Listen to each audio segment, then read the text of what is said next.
This world is like the law of the jungle. Animals use claws and fangs to hunt, while humans use their minds to control.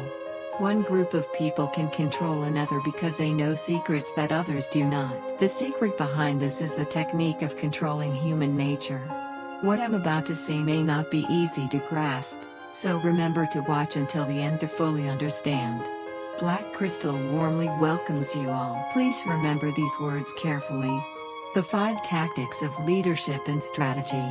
Mastering these can make those around you follow your commands. 1. Design a system to control instincts. Human nature has its bright side, but it also has its dark side. There's a saying that goes, people don't betray because the price of betrayal isn't high enough. When the benefits are great enough, the dark side of human nature is triggered. Never trust human nature. Only rules and systems can prevent the dark side of human nature from taking over. It's said that digging a grave usually requires 2 people.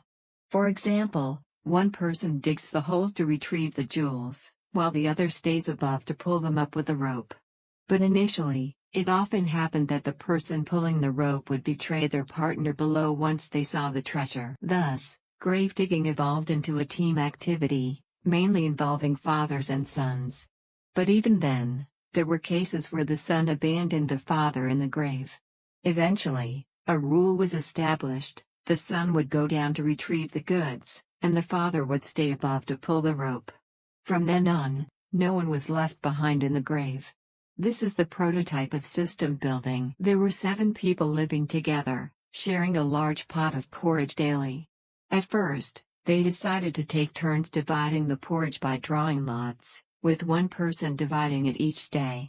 As a result, they only had one full meal a week, the day they divided the porridge themselves. Later, they chose someone with high moral standards to divide the porridge. But this led to people trying to curry favor and bribe that person, causing the group to become corrupt.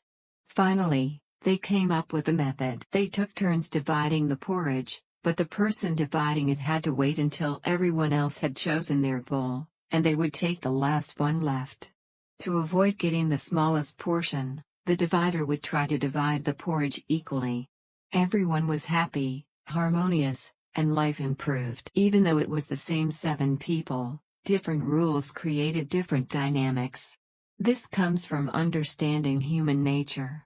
Every system must start from recognizing the dark side of human nature. Therefore, a good leader must deeply understand human nature.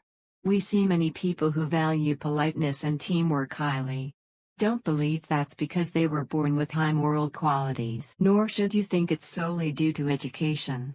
Germans have a good habit: those ahead like to hold the door for those behind. Some say Germans are born with high moral qualities. But that's not entirely true. The real reason is that after the Federal Republic of Germany was established, the government set up a set of rules. For example, in Germany, there's a law stating that if you accidentally injure someone while closing a door, you must unconditionally compensate and help them with treatment. These rules are very specific and highly enforceable. Over time, these good behaviors become habits, and society becomes more civilized. When designing a system, you must start from the perspective of not trusting human nature. Only then will your system succeed. Many leaders struggle with their subordinates because they trust human nature too much, being kind but weak. Being too kind as a boss is like handing a knife to someone to stab you. Leading a team, a good system can turn bad people into good ones. A bad system can turn good people into bad ones. A good system must balance trust and supervision. This balancing technique is also known as the technique of using the weak. You can't let your subordinates have too much power or become too dependent on them. This will diminish your own authority. Even if a promotion is strategically necessary for the company, you should soon promote someone else to balance the power. When their power becomes too great, it becomes a threat to you. The so-called balancing technique is about dispersing the power of your subordinates.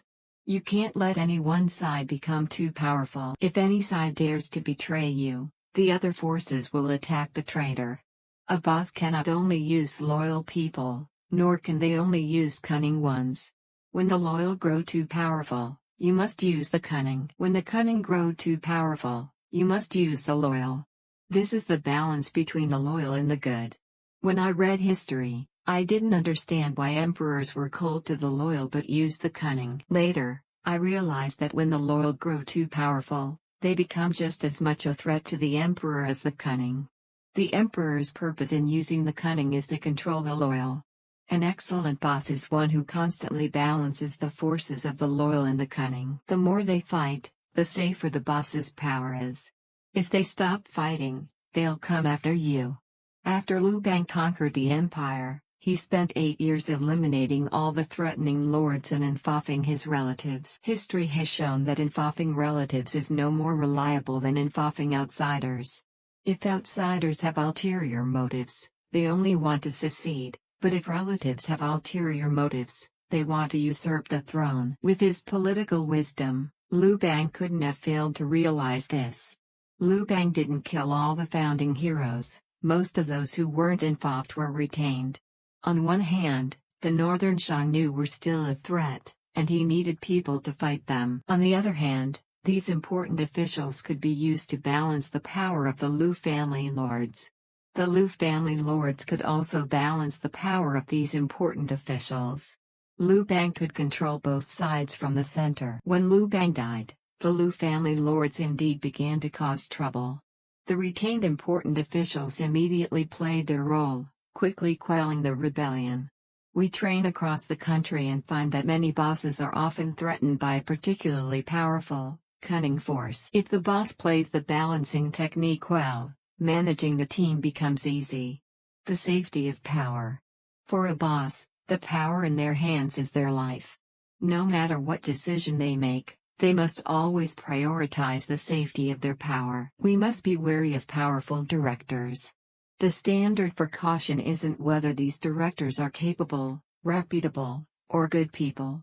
The criterion is whether they have the ability to rebel. If a director has that ability, you must find a reason to remove them. A person doesn't rebel because they want to, they rebel because they have the ability to. Why did Kangxi of the Qing dynasty have to remove Albei and Wu Songui?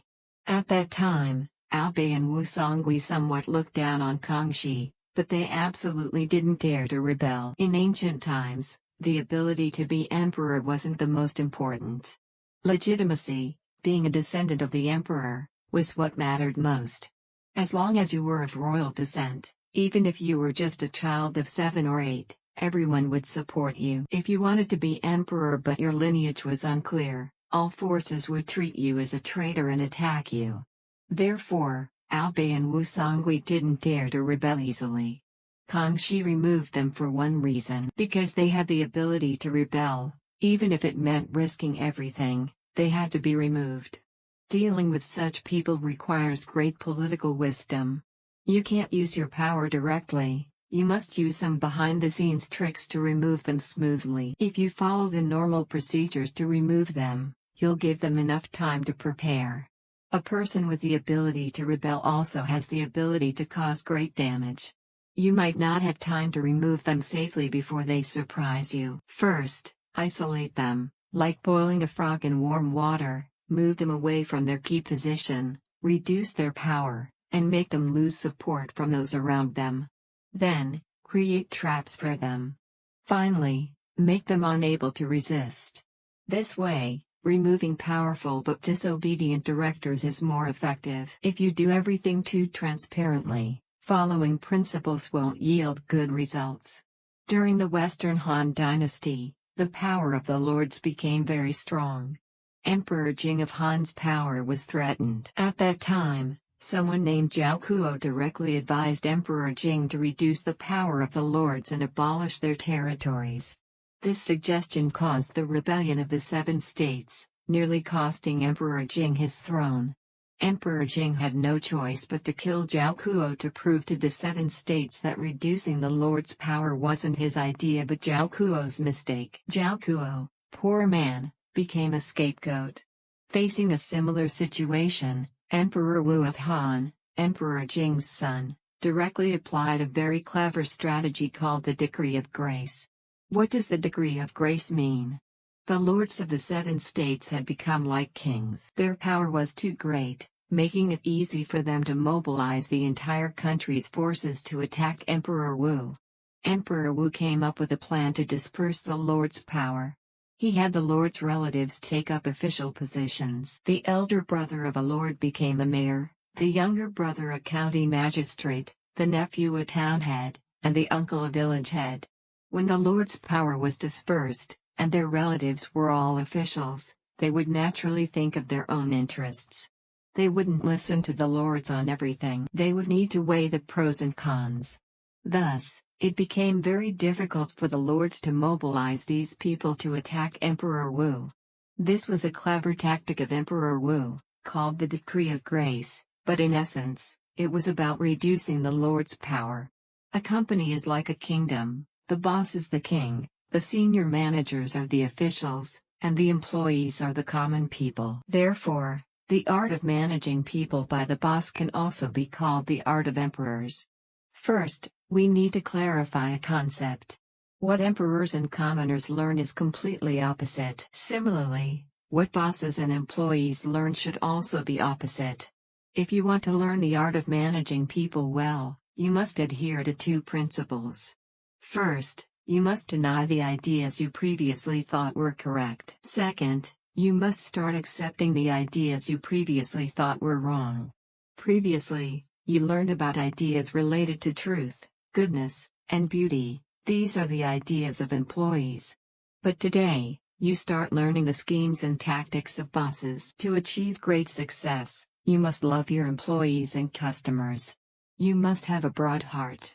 But that alone is not enough, because many bosses who pursue truth, goodness, and beauty in their actions have been tricked by their employees. We need some strong tactics to control the team. The goal is to achieve the common dream of the boss and the employees. Therefore, an excellent boss must have both a compassionate heart and strong tactics. How to brainwash employees. The first focus of brainwashing is to change the employees' values. This is the most difficult step. It requires us to propagate and constantly affirm. Because a person's life values and worldview are formed very early. Changing a person's values is equivalent to changing their brain into the one we want. How to change employees' values. In the Heart Sutra, there's a saying, half of the intellects can rule the world.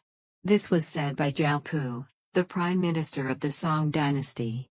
It was because of this saying that I realized many bosses are trying to manage employees using the intellects. We train across the country and see many bosses holding the intellects and reading them intently.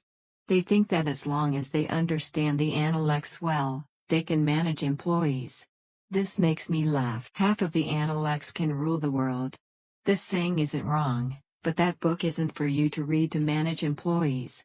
The Intellects, written by Confucius, was meant to help emperors brainwash the people using the 3 bonds and 5 constants, benevolence, righteousness, propriety, wisdom, and faithfulness, to bind their thinking. Making them give up the ability to think independently. Giving up the ability to resist. Conducting sheep-like education. Of course, it's easier to manage. Therefore, the intellects are for employees to read. If a boss reads the intellects every day, they're brainwashing themselves. Eventually, they brainwash themselves into uselessness. If your company doesn't collapse, it's unworthy of your efforts in studying the intellects. If you want your employees to have positive energy, have them read the Book of Changes every day. When I was an employee, I tried reading the Book of Changes. Reading it once a day, my mood was very good. If you want them to strive hard, you can show them some inspiring movies or stories about successful disabled people. Of course, if you have to search for books and movies for them to watch every day, it's certainly inconvenient. Therefore, you need to combine all the ideas that help brainwash them into a corporate culture. This will make brainwashing more convenient. In short, if you want your employees to become a certain type of person, just have them read those ideas every day. Everyone must remember an important point. You must let the employees read by themselves. Don't hold the book and explain it to them every day. That's useless. Remember how our teachers taught us when we were young. They wrote the word pig on the board and then had us repeat it over and over. After school, they even asked us to copy it 10 times at home. No matter how many years pass, as long as someone writes that word, we will firmly and unwaveringly read it as pig. Changing a person's values is about making them repeat the same idea over and over. Note: if your company's business model isn't profitable and you don't want to share money with your employees, your brainwashing art will never succeed. Therefore, don't think about exploiting your employees. If your purpose in brainwashing employees is to deceive them, your company will surely fail. Brainwashing employees is to make the team more powerful, helping the company better achieve the common dream of getting rich for both the boss and the employees. The second important aspect of brainwashing is changing the environment. Have you heard the saying, build the new nest to attract the phoenix? The basic needs of humans are only two things. One is spiritual happiness. Two is physical comfort. Through training many bosses, we've found that well-performing companies have one thing in common. Besides striving to make employees' income higher than others in the industry, these bosses also pay great attention to employees' living welfare. The boss provides them with good food, good accommodation, and even buys all their daily necessities. Everyone is probably familiar with Haidai Lao. Boss Zhang Yang provided the best welfare for employees among Chinese companies. Even Haidai Lao employees could eat better and live more comfortably than you, the boss. Many people think it's because Zhang Yang is good to his employees, but the truth isn't like that. He provided Haidai Lao employees with the best living welfare to make their bodies accustomed to that comfortable environment. Once they leave that environment, they can't stand it. Therefore, you can understand why Haidai Lao employees are almost impossible to poach. We all know that it's easy for people to adapt from poverty to wealth. But it's hard to adapt from wealth to poverty. There's a saying, if you want to destroy a person, keep them in their comfort zone. As long as they stay long enough, they basically can't leave that comfortable zone anymore. In ancient times, there was a very powerful technique to control human psychology called mind folding. For example, when you visit a friend's house, if your friend asks if you want something to drink, most people will say no. But if your friend says, "Do you want coffee or green tea?" At this point, surveys show that most people will choose to drink coffee or green tea. Initially, you didn't want to drink, but why does the second way of asking make you unconsciously choose one to drink? This is the core of mind folding, forcing others to follow your framework, then achieving your goal. Human subconsciousness often has mechanical reactions. For example, when you're walking on the street, suddenly someone says, "Can you help me take a photo?" "Thanks." In most cases, you'll take the camera without knowing why. Almost no one refuses the request to help take a photo. Some guys chasing girls are the same. If you ask the other person, "Can you be my girlfriend?" the chance of rejection is very high. But if you don't ask and create an opportunity, such as when singing karaoke or watching a movie, suddenly holding the other person's hand without letting go, the success rate is usually very high because the other person is pushed into a mechanical reaction. On a street with two noodle shops, customers at shop A order, and the server asks, "Do you want an extra egg?" Many customers say no. When customers at shop B order, the server asks, "With this noodle, do you want 1 egg or 2 eggs?" Most customers reply, "1 egg is enough." There are two salespeople selling the same product. When a customer says the product is too expensive, salesperson A says, "It's not expensive. Our product is of very high quality. It's expensive because it's good." The result is the customer leaves. But when a customer says the product is too expensive to salesperson B, he says, "Do you hope our product is a bit cheaper? Can I give you some extra gifts?" The customer is surprised and says, "Okay." Then the salesperson says, "I'll get you an additional discount and a gift set. Please wait a moment." And inexplicably, the customer buys the product. The core of mind folding is to break the fixed thinking of the other party, putting them into a state of empty brain or the lowest energy point. 5. Maintain mystery. In 1932, De Gaulle, the former president of France, said, "There is no prestige without mystery, because familiarity breeds contempt.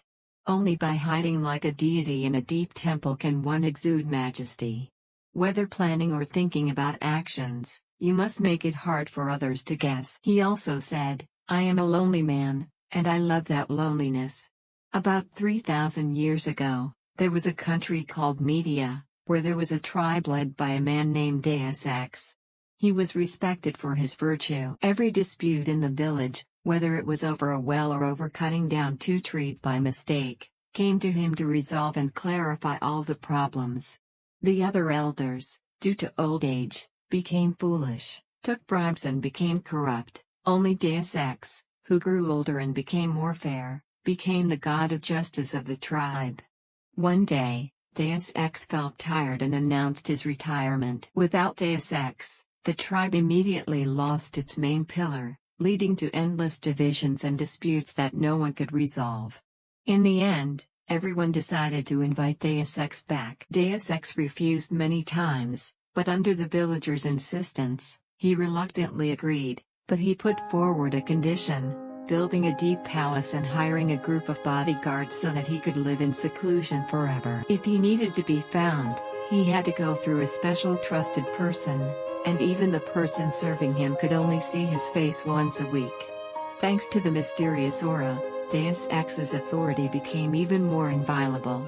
He later became the king of Media, expanding the territory of Media, laying the foundation for a greater empire later. That country is called Persia-Iran. A boss, while maintaining a good relationship with his employees, needs to maintain a physical distance. Absolutely cannot let employees guess his thoughts, must maintain a certain mystery. Only when there are no close people around you, no too close relationship, can you ensure your own safety and authority. As long as you decide to become close to anyone, it will definitely create a big obstacle for your management in the future.